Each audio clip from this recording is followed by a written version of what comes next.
Hello viewers, আসসালামু আলাইকুম। Eskan cooking স্টুডিওর পক্ষ থেকে আপনাদেরকে শুভেচ্ছা ও অভিনন্দন। আজকে আমি আপনাদেরকে দেখাবো টমেটো দিয়ে কিভাবে খুব সহজেই আচার বানানো যায়। আমি এখানে প্রায় 3 কেজির মতো টমেটো নিয়েছি।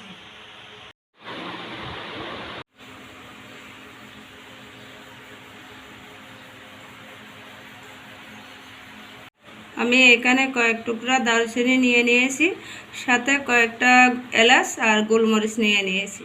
সামান্য কিছু গোলমরিচ ভেজে গুঁড়ো করে নিয়েছি কিছু মরিচের গুঁড়া।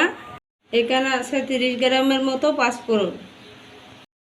পাঁচফোড়নগুলো ভেজে আমি গুঁড়ো করে নিয়েছি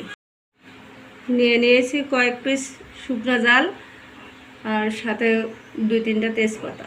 নিয়েছি 30 গ্রামের মতো সরিষা বাটা। এখানে 250 গ্রামের মতো রসুন আছে। 3 কেজি টমেটোর জন্য 500 গ্রাম চিনি নিয়েছি আধা কেজি মতন সরিষার তেল। নিয়েছি ভিনেগার। এখানে আছে 50 গ্রামের মতো তেঁতুল, এটা আমি পানি দিয়ে চটকে নেব। এবার প্যানে আমি 3 কেজি টমেটোর জন্য 1 কাপ পানি ঢেলে দিচ্ছি। এই পানিটা গরম হয়ে আসছে, পানিতে এখন আমি টমেটোটা ঢেলে দিচ্ছি। এই পর্যায়ে টমেটোগুলোকে আমি নেড়ে চেড়ে দিচ্ছি। দেখতেই পাচ্ছেন টমেটোর থেকে বেশ খানিক পানি বের হয়ে গেছে। যতক্ষণ না পর্যন্ত পানি টেনে যায় ততক্ষণ পর্যন্ত এই টমেটো সেদ্ধ করতে হবে। দেখতেই পাচ্ছেন এটা আমি 30 মিনিটের মতো জাল করে নিয়েছি। এখন পানিটা শুকাই গেছে, এখানে আর কোনো পানি নেই। এখন আমি এটাকে ঢেলে রেখে দেব। আমি হাই হিটে তেলটা খুব ভালো করে গরম করে নিয়েছি। এর মধ্যে দিয়ে দেব এখন রসুন।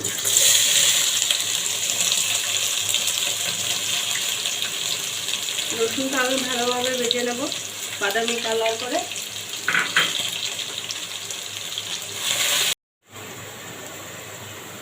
আমি এর মধ্যে দিয়ে দিচ্ছি সরিষা বাটা। আমার রসুনটা বাদামি কালার হয়ে আসছে।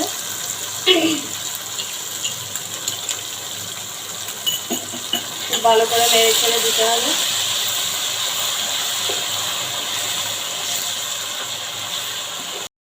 আমি এর মধ্যে দিয়ে দিচ্ছি কিছু দারুচিনি, এটাগুলো আমি ছোট ছোট করে টুকরো করে ভেঙে নিয়েছি।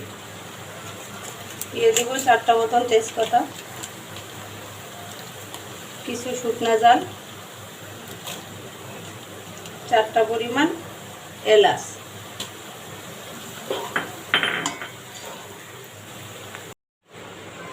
এখন আমি দিয়ে দিচ্ছি সেদ্ধ করা সবটুকু টমেটো।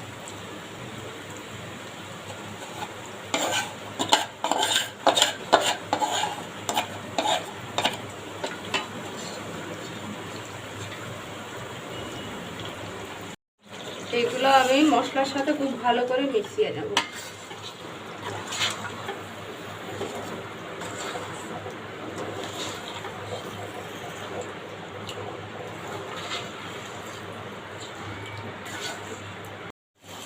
এখন আমি অ্যাড করে দিচ্ছি কিছু মরিচের গুঁড়া।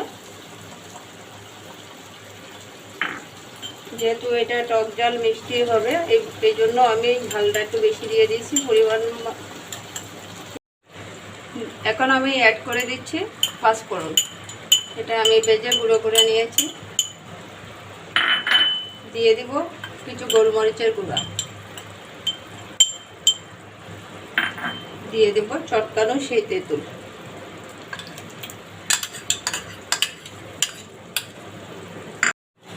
এটা আমি ভালো করে মিশিয়ে নেব। যত ভালো করে মিশাবো তত আচারের স্বাদটা খুলে যাবে। এবার আমি দিয়ে দিচ্ছি চিনি।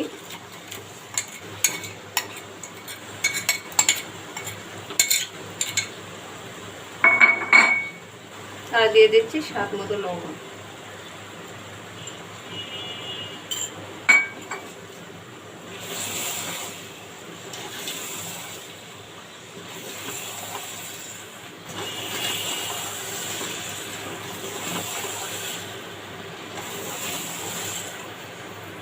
ভালো করে নেড়ে ছেড়ে দিতে হবে। তো পানি নেই এর মধ্যে। সবশেষে আমি এখানে দিয়ে দিলাম 2 টেবিল চামচ ভিনেগার।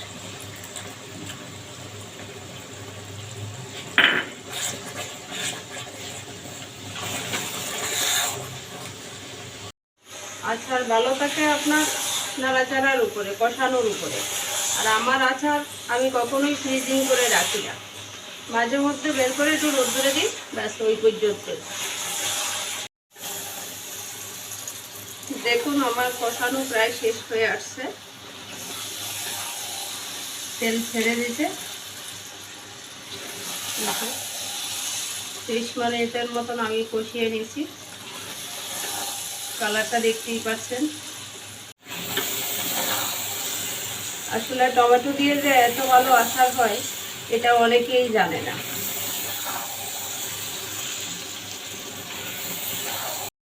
রেডি হয়ে গেছে আমার টমেটোর মশলাদার আচার। যদি আমার এই রেসিপিটা আপনাদের ভালো লেগে থাকে তাহলে আমাকে সাবস্ক্রাইব করে পাশে রাখবেন, আর লাইক কমেন্ট শেয়ার করতে ভুলবেন না।